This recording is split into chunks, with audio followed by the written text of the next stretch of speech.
것을 찾으라, 위의 것을 생각하라. 그런 주제로 말씀을 전하겠습니다. 위의 것을 찾고 위의 것을 생각하라. 오늘 주제는 그겁니다.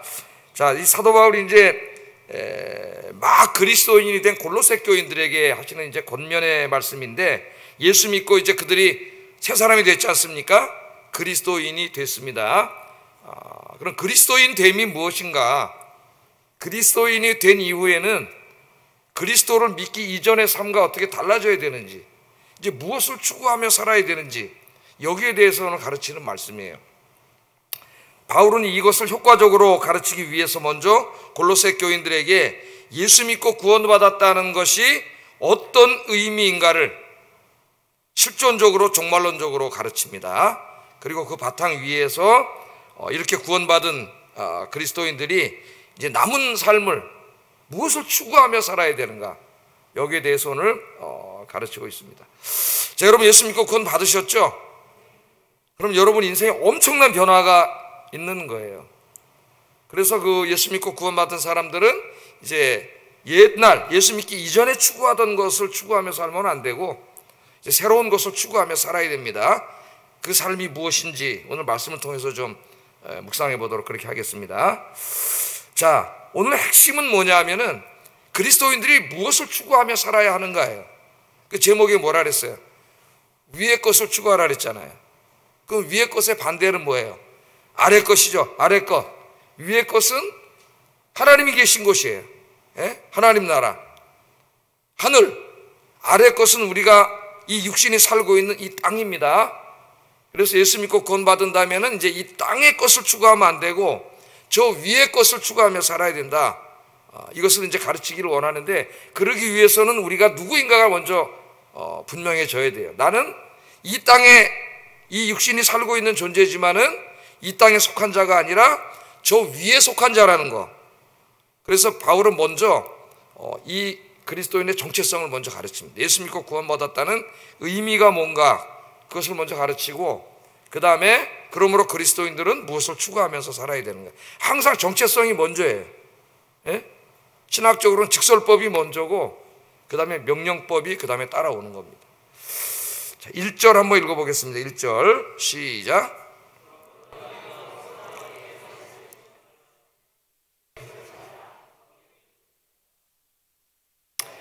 자, 오늘 하나님께서는 바울을 통해서 우리 그리스도인들이 누구냐 하면은 너희가 그리스도와 함께 다시 살리심을 받았으면 그러잖아요. 그러니까 그리스도와 함께 다시 살리심을 받은 자, 그리스도와 함께 살리심을 받은 자, 이게 그리스도인의 정체성이에요.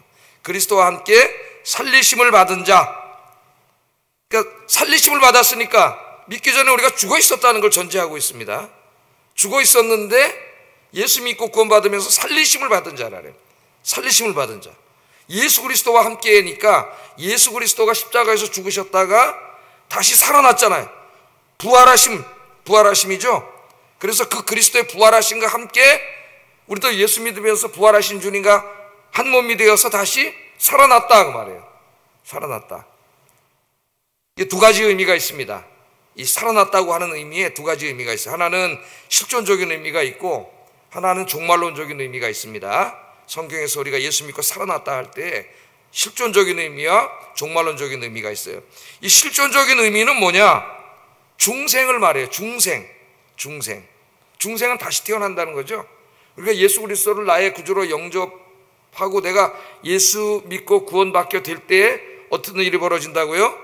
나의 옛사람, 죄 짓고 살던 옛사람은 예수님의 십자가의 죽음과 함께 십자가에 못 박아 함께 장사 지내고, 아까 우리 찬송 불렀죠? 주의 손에 나의 손을 포개고 있는 찬송 불렀잖아요. 그 죽음이 나의 옛사람의 죽음이 되고, 죽으면 어떻게 살아나야지 다시. 우리 예수님 부활하셨잖아요. 그 예수님 부활하신 것과 함께 또 그 손을 포개고 부활하신 것처럼 우리도 다시 살아났는데, 지금 우리가 살아났다는 거예요. 겉으로 보면 아무것도 변한 게 없는 것 같은데, 근데 영적으로 엄청난 변화가 생긴 거죠. 옛사람, 죄 짓고 살던 옛사람은 죽고 이제 하나님의 거룩한 자녀의 새 사람으로 다시 태어났다. 그래서 이것을 중생이라는 단어죠. 중생, 리제너레이션, 그러니까 다시 태어났다는 말이에요. 중생, 중생. 요한복음 3장에서 이걸 잘 설명하고 있죠. 니고데모와의 대화에서 예수님이 잘 설명을 하고 있습니다. 자, 이 부활의 다시 살아남, 예수 믿고 다시 살아남의 이 실존적인 의미를 가장 자세하게 가르치는 성경이 로마서 6장이에요. 로마서 6장. 로마서 6장에 보면은 세례에 대해서 가르치면서 우리가 예수 믿을 때에 예수님의 십자가에 우리 옛사람이 함께 십자가에 못 박혀 장사 지내고 예수님이 3년 만에 부활하신 것처럼 그 예수님과 함께 우리가 다시 태어난 사람이다. 그래서 여러분들은 누구예요? 예수 믿고 옛사람, 죄 짓고 살던 옛사람은 십자가에 못 박아 장사 지냈습니다. 장례식 치렀어요. 근데 자꾸 옛사람이 튀어나와 또 우리 안에. 구원이 아직 완성되지 않았기 때문에. 근데 신학적으로는 장사 지냈어요. 십자가에 장사 지냈어요. 이제 예수 안에서 새 사람으로 다시 태어난 거룩한 하나님의 자녀입니다. 이거 잊으면 안 돼요. 나 옛사람은 죽고 새로운 자녀가 됐어요. 그런데 이 구원이 아직 완성되지 않았습니다. 그렇기 때문에 어떻게 해요? 이 구원, 육신이 아직 구원받지 못했잖아요. 그래서 어떻게 됩니까? 자꾸 이 육신, 옛날에 죄 짓고 살던 이 육신, 죄가 그냥 그 뼛속까지 그냥 세포까지 퍼져 있는 육신에 자꾸 옛사람이 어때요? 자꾸 솟아나오기 때문에 사도 바울은 옛사람을 날마다 십자가에 못 박아라. 그러니까 직설법으로 예수 믿을 때 이미 옛사람이 십자가에 장사 지냈다고 하면서도 명령법으로 다시 그 옛사람이 자꾸 나오니까 그 옛사람을 날마다 십자가에 못 박아 죽이라 그랬어요. 여러분, 옛사람이 튀어나올 때마다가 기도하심으로 십자가에다 다시 못 박아 장사 지내는 여러분 되길 주의 이름으로 축복합니다. 옛사람이 나오죠. 또 누가 나를 화나게 하면 그 옛사람이 조금 아까까지 그렇게 거룩하게 기도하고 집에 갔는데 오늘 수요일에 은혜 받고 집에 갔는데 또 누가 나를 화나게 하면 또 옛사람이 올라올 때 사탄아 올라와라. 그리고 그 옛사람을 또 십자가에 못 박으시기 바랍니다. 이걸 날마다 못 박아야 돼요. 안 그러면 계속 튀어나와요. 특히 부부 사이에도 계속 나와 옛사람이. 그럼 집에 가면 뭐라 그래요? 당신 목사 맞아? 우리 사람은 그러지 않아요. 저도 그러지 않고. 당신 사모 맞아? 당신 장로 맞아? 당신 권사 맞아? 그러면서 싸우잖아요. 그러면서 사람들이 싸워요. 집에 가서. 옛사람, 그런 옛사람이 나올 때 어떻게 해요? 내가 누구인가를 생각해야 돼. 나 옛사람은 이미 십자가에 죽었어요. 난 죽었어요. 날마다 십자가에 못 박기 바랍니다. 자, 오늘은 이제 이것보다 더 중요한 종말론적인 의미에 대해서 가르쳐요. 종말론적인 의미. 실존적인 의미는 중생을 말하는 것이고, 오늘 우리의 구원받은 모습, 종말론적인 의미는 아직 얻지 못한 것이죠. 미래적인 것이니까. 아직 얻지 못했어요. 이건 약속입니다. 약속으로 받은 거예요. 약속. 그게 뭐예요? 바로 부활이에요. 부활. 부활하여서 영생을 얻는 걸 말합니다. 그러니까 아직 우리 얻지 못했죠. 이제 그게 어떻게 됐는지 우리가 오늘 공부하게 될 거예요. 자, 그런데 오늘 본문에 보면 살아났다. 아까 실존적인 의미로는 과거 시제입니다. 맞아요. 우리가 이미 살아났잖아요. 그런데 종말론적인 의미로 해석하려고 하면 시제가 맞지가 않아. 왜냐하면 살아났다는 과거잖아요. 과거 시제로 되어 있거든요. 과거 시제로 되어 있어요. 살리심을 받은 자니까 내가 스스로 살아난 게 아니라 수동태니까 주어는 따로 있어요. 주어는 누구예요? 하나님이 살려주신 자죠. 다시 말하면 내가 살아난 게 아닙니다. 내가 잘나서 하나님이 살려주신 자. 그런데 부활 아직 안 했잖아요. 영생 아직 안 얻었잖아요. 그러니까 이게 미래 시제로 써야 될 것 같은데 과거 시제로 썼어요. 이미 과거에 이루어진 일처럼 그렇게 오늘 쓰고 있습니다. 왜 그랬을까요, 여러분? 우리가 예수 믿고 죄사함 받고 구원받았을 때에 아직 부활하지 않았고 영생을 얻지 못했지만은 이 부활이 100% 확실하게 보장된 거예요. 여러분, 아직 우리가 부활하지 않았습니다만, 부활해서 영생을 얻지 않았습니다만은 지금 여러분이 예수 믿고 구원받았기 때문에 이거는 이미 받은 거나 마찬가지예요. 그 증거가 뭐예요? 여러분 안에 성령님이 찾아와 계신 거예요. 성령님은 생명이에요. 하나님 우리 코에다가 생기를 불어넣어 주실 때 아담과 하와 그 흙덩어리에다가 그 생기가 바로 성령님의 생명의 영을 불어넣어 주신 거예요. 그래서 성령님이 찾아오셨다는 것은 성령님이 우리의 부활의 보증이야. 보증이 돼요. 보증이 돼. 그래서 아직 이루어지지 않았지만 이것은 100% 이미 이루어진 것과 같이 확실한 것이기 때문에 이런 것을 표현할 때 종종 사도 바울은 아직 이루어지지 않았지만 과거 시제로 써요. 이미 이루어진 것처럼. 그래서 바울은 부활에 대해서 가르칠 때 어떨 때는 미래 시제로 쓸 때도 있지만 그 확실성을 가르쳐 줄 때는 과거 시제로 씁니다. 이미 얻은 거나 마찬가지예요. 여러분 부활을 믿습니까? 영생을 믿습니까? 근데 지금 아무것도 이루어진 게 없어요. 그러니까 믿음이 없으면 자꾸 의심이 돼. 정말 그런 게 있나? 너무 신비한데? 의심이 되니까 어떻게 해요? 그 다음부터 죽음이 두려워지는 거지 이제. 무서워지고. 예? 그 우리 인간의 믿음은 이 땅에 사는 동안 100% 완전할 수 없다 그랬죠. 예? 그래서 늘 기도하고 말씀 묵상하고 예배드리고 이게 경건 생활을 해야 믿음이 자꾸 100%에 가까워질수록 부활과 영생에 대한 소망이 더 확실해지고 그게 더 확실해질수록 죽음에 대한 무서움과 두려움이 사라지는 거예요. 그런데 늘 이렇게 하나님과 만나는 시간이 없어지면 믿음의 농도가 자꾸 떨어져 가지고 90%가 아니라 자꾸 한 20% 30% 되면은 구원은 받겠지만 이 땅에 사는 동안 계속 불안하고 두렵고 무섭고 이 축복을 누리지 못하는 거죠. 축복을. 그래서 경건 생활하고 예배 참석하는 게 중요한 거예요. 아무것도 아닌 것 같지만은 이게 조금씩 여러분의 믿음이 100%를 향하여 가게 하는 아주 중요한 일이에요. 이렇게 와서 예배 드리는 일이. 그렇지 않은 믿음이 자꾸 농도가 낮아져 가지고 30% 20% 되다 보면은 나중에는 안 믿는 사람하고 별 차이가 없는 그런 수준의 영적인 수준이 되면 그 하나님이 성령을 통해서 주시는 복을 누리지 못하는 거죠. 그래서 신앙생활을 잘하면 어때요? 더 확신이 생기고 더 믿음이 생기기 때문에 완전하진 않다 하더라도 부활에 대한 소망이 더 커지는 거예요. 그래서 저도 늘 새벽에 나와서 기도할 때 이 부분을 위해서 늘 기도합니다. 예? 부활과 천국에 대한 소망이 완전할 수는 없어요. 인간이기 때문에. 예? 더 확실해져 가지고 이 육신에 속한 두려움과 불안이 싹 사라지게 하여 주시옵소서. 그럼 하나님이 샬롬을 주셔요. 샬롬. 평안이 와요. 믿음은 우리에게 샬롬을 줘요. 자, 그래서 과거 시제로 썼습니다. 자, 이 부활에 대해서 이제 3절, 4절에서 더 자세히 말해요. 살아났다는 말이 부활과 영생을 가리킴을 3절, 4절 읽어보면 알 수가 있습니다. 한번 읽어보겠습니다. 시작.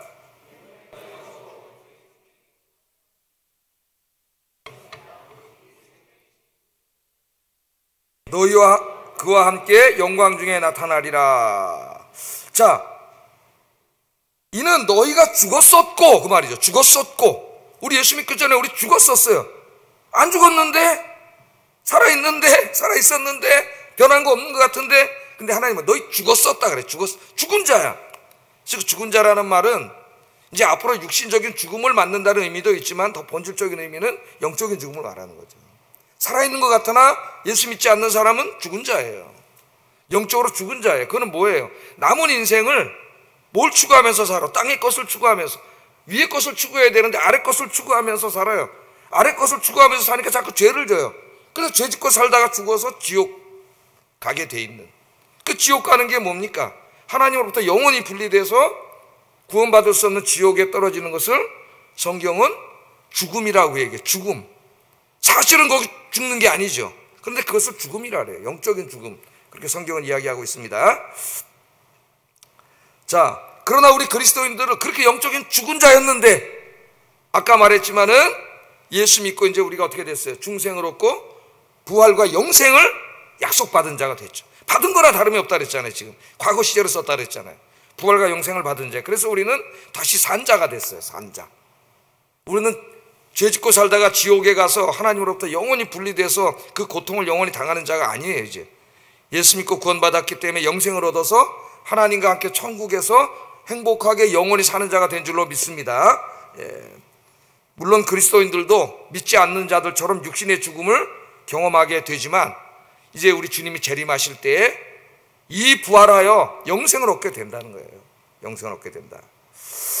자, 영생에 대해서도 제가 계속 설명을 많이 했어요. 왜냐하면 신학적으로 이 개념적인 지식이 없는 경우가 상당히 많습니다. 영생 그럼 우리는 단순히 그냥 영어로도 eternal life, 그냥 영원한 생명 그러다 보니까 자꾸 사람들이 죽어가지고 영원히 천국 가서 영원히 사는 게 구원이라고 생각해. 영생. 이 서양 미국과 뭐 서구의 그리스도인들도 상당수가 이렇게 잘못 생각하는 사람들이 많다 그랬죠. 우리 기독교는 부활의 종교라 그랬습니다. 영혼이 가서 영혼이 사는 게 아니에요, 여러분. 예? 이거는 이단이에요, 이단. 예? 근데 잘못 알고 있어요. 잘못 알고 있어요. 부활과 그 영생을 연결시키지를 못해요, 사람들이. 이 두 교리를. 우리는 부활하는 거예요. 우리 영혼이 죽어서 낙원에서는 잠깐 안식하고 있다가 주님 재림하시는 날 이 육신이 다시 부활해가지고 어떻게 돼요? 영혼과 만나서 영원한 부활의 몸을 이루게 되는 것이지, 예? 그게 영생이에요. 그 영혼이 사는 게 아닙니다. 육신은 그냥 장례 치르고 영혼만 저기 어디 가서 영혼이 사는 거는 헬라 종교예요. 그리스 종교. 이단이에요, 이단. 근데 그렇게 생각하는 사람들이 많아요. 잘못 생각하는 사람들이. 자, 성경은 우리의 시대를 두 세대로 나누어요. 이것도 제가 많이 설명을 했죠. 이 시대, 이 세대, 그것은 우리가 살고 있는 인간의 역사입니다. 이 세대.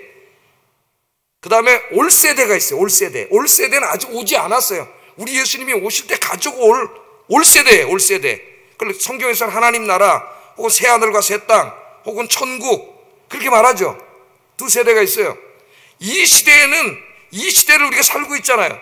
이 시대를 사는데 필요한 이 생명이. 그런데 이 생명은 죄를 졌어요.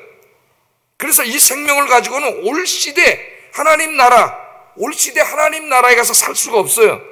이 생명은 이제 늙고 병들어 죽어요. 그래서 이제 주님이 가지고 오실 하나님 나라, 천국에서 살려면 그 시대, 그 하나님 나라에서 살 수 있는데 필요한 생명이 필요해. 그 생명을 성경에서 영생이라는 거예요. 영생. 그게 영생의 정확한 의미예요. 영원히 사는 게 아니라 부활하여서 하늘나라에서 영원히 사는 생명, 그 영생입니다. 그런데 오늘 성경에서 말씀하시기를 이 영생을 우리가 아직 경험하지 못했습니다. 이 영생은 아까 아직 약속으로 주어진 거예요. 성령을 통해서. 아직 우리가 갖지 못했어요. 그런데 이 바울이 이 생명이 어디에 있다 그래요? 하나님 안에 지금 감추어져 있다 그럽니다. 3절 한번 읽어보겠습니다. 시작. 예, 이는 너희가 죽었고 너희 생명, 이 생명은 바로 영생이에요. 영생. 이 생명이 그리스도와 함께, 지금 그리스도가 어디 계세요? 부활하셔서 하나님 우편에 앉아 계시죠? 그리스도와 함께 하나님 안에 감추어져 있다는, 하나님 안에. 그러니까 여러분 지금 이 땅에 살 때 우리가 이 생명, 이 시대의 이 생명으로 지금 살고 있는데, 이 생명은 영원하지 못하죠. 죽는데 죽었을 때 우리 그리스도인들은 새 생명을 받는다 그랬잖아요. 부활해서. 그 내가 받을 새 생명이 어디 있느냐? 하나님 안에 감추어져 있어요.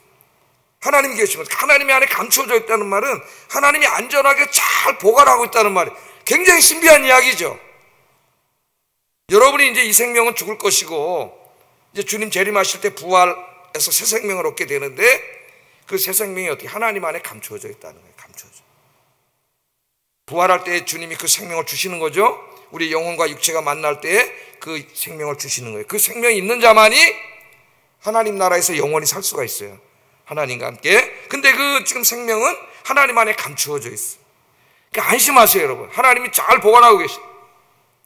그래서 주님 재림하시는 날 우리에게 다시 주실 줄로 믿습니다. 자, 그래서 그리스도인들은 죽음으로 모든 것이 끝나지 않는, 사실 인간에게 제일 문제가 뭡니까? 죽음으로 끝나는 거잖아요. 결국 죽음으로 끝난다면 사실 우리의 인생이 무슨 의미가 있을까? 그래서 어떻게 보면은 제가 늘 말하지만 실존주의자들이 제일 정직한 사람들이다. 진리에 가까운 사람들이다. 왜? 인간이 이것저것 다 하고 뭐 돈도 벌고 권력도 갖고 별거 다 가져봤지만 거기 무슨 소망이 있습니까? 자꾸 죽어가는데. 예? 모래시계와 같다 그랬잖아요. 계속 모래가 빠져나가. 언제 다 빠져나가서 죽어요. 그럼 내가 죽는데 뭐 내가 이때까지 그 벌어놓은 게 다 무슨 소용이 있어요? 내가 갖고 집이 있고 아무 의미가 없는 거예요. 그래서 실존주의에서 허무주의가 나오는 거예요. 허무주의가. 너무 허무한 거예요, 인생이. 허무하세요? 너무하세요? 1살, 2살 먹어가고 이제 저도 60이 넘고 70이 넘고, 야, 인생 거울 보니까 흰머리 자꾸 나고 얼굴은 쭈글거리고, 예? 저도 얼굴이 안 늙을 줄 알았는데 요 눈 밑에가 여기가 쭈글. 사람이 제일 늙는 게 요 눈 밑이더라고요. 눈 밑이 요게 찌글거리면서, 아, 이거 새파랗던 동안이 거울을 보니까 눈 밑이 그래요. 그래서 여보나가 팩 하나만 주라 그래가지고 팩 하나. 또 이렇게 하면 된대, 우리 쌀에. 구름물 해가 여러 싹. 그러면 뭐해? 그 인간이 죽잖아요. 그러니까 희망이 없는 거지, 소망이 없는 거야. 사실은 하나님 없는 인간은. 예? 우리 아버님이 옛날에 살아계실 때 80 넘으셔가지고 그런 얘기를 하세요. 야, 예수 안 믿었으면은 어떻게 이 호망에서 살지 모르겠다는 거야. 부활에 대한 소망이 있기 때문에 이제 뭐 죽어도 부활해서 천국에서 주님과 함께 영원히 산다는 소망이 있으니까 사는 거지. 이 소망이 없으면은 점점 죽어가는 거지 뭐 우리가. 예? 제가 장례식에서 얘기하잖아요. 무덤을 향해 한 걸음 계속 가고 있는 거예요 지금. 예? 소망이 자꾸 없어지는 거예요. 그런데 우리 그리스도인 소망이 있는 거죠. 어떤 소망이 있어요? 우리 주님이 지금 하나님이 잘 보관해 있어요. 다시는 늙지 않고 죽지 않고 병들지 않는 생명을 우리 주님이 잘 보관해 있다가 주님 재림하신 날 여러분에게 주실 줄 믿습니다. 자, 영광스러운 모습, 예수님 재림하실 때 우리가 부활해서 영생을 얻는 모습이 데살로니가전서 4장 13절 18절에 있습니다. 형제들아, 자는 자들에 관하여, 자는 자들은 죽은 자들이에요. 죽은 자들에 관하여는 너희가 알지 못함을 우리가 원하지 아니하노니. 죽은 자 우리가 어디 갔는지 어떻게 알아? 근데 하나님 가르쳐 주세요. 그들의 운명이 어떻게 되는지. 이는 소망 없는 다른 이와 같이 슬퍼하지 않게 하려 함이라. 예수 안 믿는 사람은 소망이 없어요. 우리가 예수께서 죽으셨다가 다시 살아나심을 믿을지인데 믿습니까? 예수님의 부활을? 예수님 모든 부활의 첫 열매예요. 죽으셨다가 다시 살아나심을 믿을지인데 이와 같이 예수 안에서 자는 자들, 죽은 자들도 하나님이 그와 함께 데리고 오시리라. 데리고 오시리라. 우리가 주의 말씀으로 너희에게 이것을 말하노니 주께서 강림하실 때까지 우리 살아남아 있는 자도 자는 자보다 결코 앞서지 못하리라. 주께서 호령과 천사장의 소리와 하나님의 나팔 소리로 친히 하늘로부터 강림하시어 재림하신다는 말이죠. 예? 그리스도 안에서 어때요? 죽은 자들이, 이미 죽어서 무덤에 있던 자들이 먼저 일어나고 부활한다는 거예요. 부활해서 하나님이 보관해뒀던 영생을 얻게 되고 생명을 얻게 되고, 그 다음에 살아남은 우리도 주님을 영접하게 된다는 거예요. 우리는 어떻게 구원받을까요? 오늘 주님이 오셨어요. 죽은 자들은 부활할 거예요. 우리는 어떻게 될까요? 살아있는데. 우리는 변화된다 그랬죠. 고린도전서 15장을 읽어보면 우리는 변화돼, 변화. 죽은 자가 부활한 그것과 똑같은 모습이에요. 변화돼서 주님을 영접하러 올라갔다가 이 땅에 내려와서 그럼 이 땅 하나님 나라가 돼 있겠죠. 영원한, 우리 계시록에서 공부했죠. 다 영원히 살게 된다. 아니 여러분, 이거보다 큰 소망이 어디 있어요? 기적 중에 기적은 죽은 자가 부활하는 거죠. 예? 이 땅에서 뭐 우리가 좀 사는데 필요하니까 뭐 하나님 이것도 좀 주세요, 저것도 주세요, 병도 고쳐주세요, 뭐 조금 더 오래 살게 해주세요. 그러면 하나님이 다 불쌍해서 기도 들어주세요. 그러나 성경에도 보면은 병들었던 사람도 병이 낫게 해주셨지만 좀 이따 병들어 다 죽었어요. 나사로도 살려주셨지만은 또 죽었어요. 예? 나인성 과부의 아들도 살려주셨지만 나중에 늙어서 또 죽었어요. 이 땅에서는 그런 일밖에 없어요. 그냥 그런 게 기적이 아니라 정말 기적은 뭐냐? 죽은 자가 부활하는 겁니다. 부활하는 거. 그 이호령 선생이 그랬다 그러잖아요. 무신론자였다가 예수님에 되고 그러면서 간증도 많이 했잖아요. 딸이 이제 그 미국에 검사했는데 실명을 해가지고 막 그럴 때 기도했더니 눈도 다 보이게 해주시고 막 그래 예수 믿었다고 간증. 이호령 선생 예수 믿으니까 그 옛날에 무신론 친구들이 막 욕하고 비난하고 막 그랬다는 거예요. 그러더니 이제 딸 목사님 먼저 천국에 가셨어요. 병들어서. 아버지보다 먼저 가셨어요. 그랬더니 막 그런 소리가 들려오더래잖아요. 야, 거 봐, 딸이 뭐 눈 떠서 예수 믿게 됐다며. 딸 이제 죽었잖아. 막 그러더라는 거예요. 그랬더니 이분이 그 어떤 글에다 이렇게 썼더라고요. 그게 무슨 기적입니까? 진짜 기적은 우리가 다 죽었다가 주님이 다시 오는 날 다 부활하는 거, 그게 진짜 기적이지.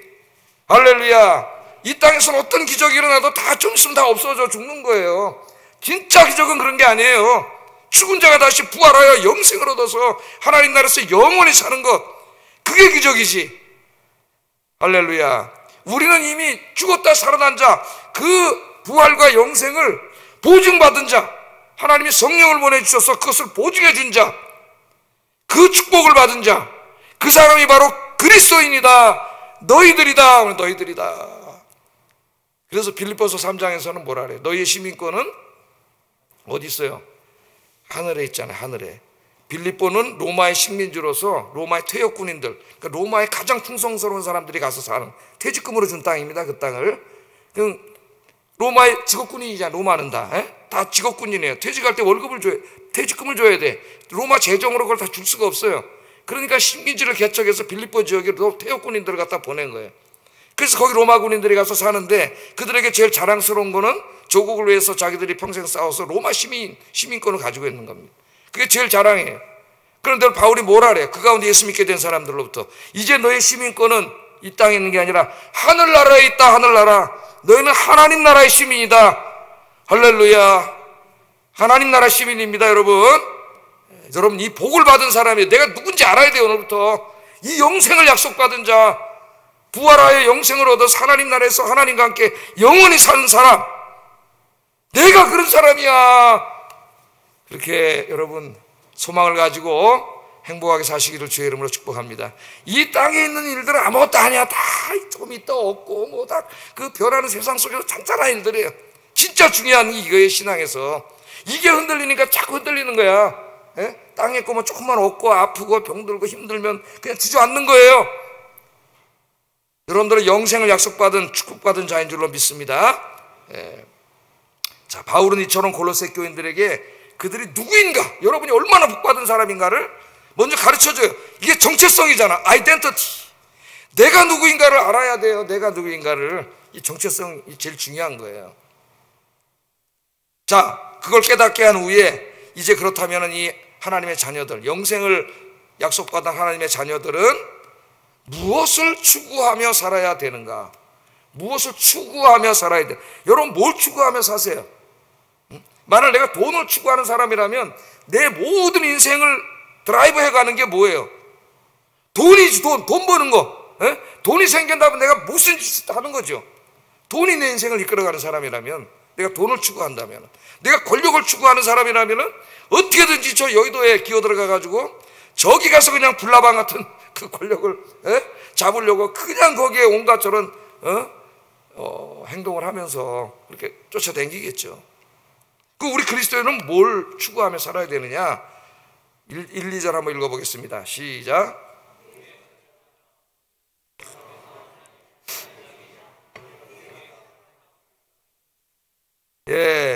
어디 것을 추구하라고? 위의 것을 찾으라. 위에 찾는다. 이 말은 제테오, 추구한다는 말입니다. 위의 것을 구하는 거예요. 위의 것을 추구하라. 그 위에는 누가 계세요? 그리스도께서 하나님 우편에 계시느니라. 그러니까 하나님이 계신 건 낙원이에요. 낙원. 저 위의 것을 추구하면서 살아라. 위의 세상에 속한 것. 네 몸이 지금 비록 아래 세상에 살고 있지만 너의 시민권은 하늘에 있는 자, 영생을 보증받은 자니까 이제 이 땅의 육신은 어쩔 수 없이 여기에 살고 있지만 완전히 구원이 이루어질 때까지. 그러나 이제 우리가 추구해야 되는 것은 눈을 아래로 깔고 이 땅에 있는 게 아니라 눈을 하늘로 들고 저 위의 것을 추구해야 된다 그 말이에요. 위의 것을. 근데 우리 자꾸 이렇게 땅을 내리잖아요. 땅을 쳐다보잖아요. 여기저기로 쳐다봐. 위의 것을 추구하라 그랬는데 위의 것을. 하늘은, 위의 것은 하나님과 그리스도께서 계신 곳이고, 땅은 지금 우리가 알고 있는 이 세상입니다. 자, 요한계시록 21장에 보면 예수님이 재림하실 때 하나님이 계신 하늘이 땅으로 내려와요. 그래서 이 땅을 덮습니다. 그 모습이 나오죠. 21장 1, 2절 계시록 한번 읽어보겠습니다. 시작.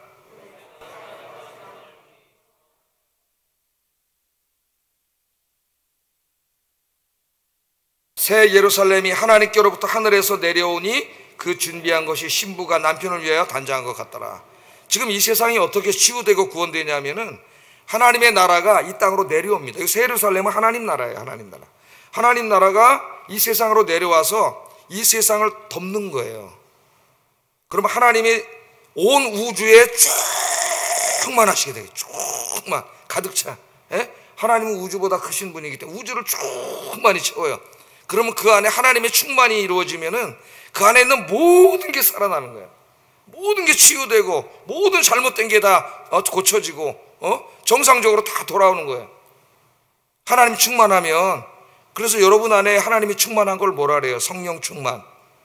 하나님이 우주에 충만하기 전에 여러분들이 예수 믿을 때 성령님이 찾아오셔서 여러분 안에 하나님이 충만한 걸 성령 충만이래. 성령 충만해지면 여러분의 병이 나요. 여러분 안에 걱정, 우울, 불안 이런 게 모두 사라져요. 충만하면. 그래서 행복하려면 뭐 해야 돼요? 성령 충만해야 돼요. 성령 충만하려면 어떻게 해야 돼요? 기도하고 말씀 묵상하고 예배 드리고 찬송 부르고 주님과 가까이 가야 돼요. 성령 충만해야 돼요. 하나님의 충만이 이루어지면 이 세상이 이제 하나님 나라로 다 치유되는 거죠. 하나님 나라가 다 되는 겁니다. 자, 우리는 바로 여기에 속한 자. 그러니까 이 하나님 나라의 것을 추구하라는 거예요. 이 땅의 나라, 이 세상 나라 것을 추구하지 말고 하나님 나라 것을 추구하라, 그렇게 말합니다. 그러면 이 땅의 것들은 뭘까요? 땅의 것들, 우리 인간들이 추구하는 땅의 것들, 제가 몇 가지 생각해 보면 뭘 입을까, 뭘 먹을까, 뭘 마실까, 우리 예수님이 산상설교에서 한 것이죠. 뭘 입을까, 먹을까, 마실까. 의식주의 문제입니다. 의식주가 필요하죠. 왜? 아직 이 육신이 땅에 살고 있잖아요. 아랫 세상에. 하나님이 그걸 모르시는 게 아니에요. 아랫 세상에 살기 때문에 아랫 세상에 필요한 게 있어야 돼요. 의식주가 해결돼야 살아요, 우리가. 그래서 기도도 하라 그랬죠? 예? 일용할 양식을 주세요. 아침마다 기도하라 그랬습니다. 오늘 여기 금하고 있는 건 뭐냐면은 그것들을 추구하지 말라는 거예요. 그것들은 필요한 거예요. 육신을 입고 있는 동안 필요한 거 하나님이 아시기 때문에 주신다 그랬습니다. 기도하면, 염려하지 말고 기도하면 주신다 그랬어요. 그러나 우리 인간이 어떻게 돼요? 욕심을 부리는 거죠. 욕심을. 출애굽기 여러분 보면 광야에서 만나 내려주셨을 때 하나님께서 그 하루에 하나씩만 가져가라 그랬죠. 한 오멜씩만. 근데 어떤 사람이 나가보니까 너무 많으니까 욕심이 나요, 안 나요? 먹을 게 많은데 공짜잖아요, 공짜. 그러면 여러분 어떻게 하겠어요? 에? 여기 만약에 딱 바깥에 딱 5만 원짜리 쫙 끓여놓고 한 장씩만 가져가세요. 그러면 한 장만 가져갈까요? 야, 전화 걸어서 빨리 와. 다 가져갈까? 그 욕심이 나니까 왕창 가져갔지, 어떤 사람들이. 아침에 다 썩어버렸잖아요. 에? 다 썩어버렸어요. 그래서 뭘 입을까, 먹을까, 마실까는 필요해. 기도하라 그랬습니다. 열심히 일하면서 기도하면 하나님 주신다. 그러나 그것에 욕심을 부려서 그것을 추구하지 말라는 거예요. 온 내 인생이 그것에 몰두하지 말라는 거예요. 또 두 번째는 육신의 정욕, 안목의 정욕, 이생의 자랑이라 그랬죠. 이생의 자랑. 예? 탐욕과 욕망에 사로잡혀서 이 세상 사람들이 좋아하는 것들, 화려한 것들에 빠져서 그것들을 더 많이 소유하려고 탐욕을 부리지 말라는 거예요. 탐욕. 하나님이 항상 허용하시는 만큼 뭐예요? 필요한 만큼입니다. 필요한 만큼. 필요한 만큼 뭐예요? 먹을 것과 입을 것이 있은즉 족한 줄로 여기라. 하나님 기준을 딱 정해줬어요. 기준을. 잘 안 되죠.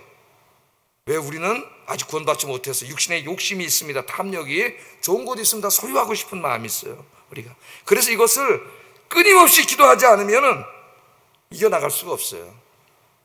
세 번째 땅에 속한 건 뭐예요? 육신의 정욕에 이끌려서 세상의 쾌락을 즐김. 세상의 쾌락, 재미, 오락, 이런 거죠. 인간이 어느 정도는 여가가 있어야 되는 거죠. 운동도 좀 해야 되고, 좀 어떨 때는 좀 쉬기도 해야 되고, 여행도 필요하고, 하나님 그런 걸 하지 말라는 게 아닙니다. 그러나 삶 자체가 식도락을 추구하는 문화가 되면 안 되는 거예요. 예? 이 땅에 있는 것들을 추구하지 말라는 거예요. 그게 필요 없다는 게 아니라 필요한 만큼만 하면 돼요.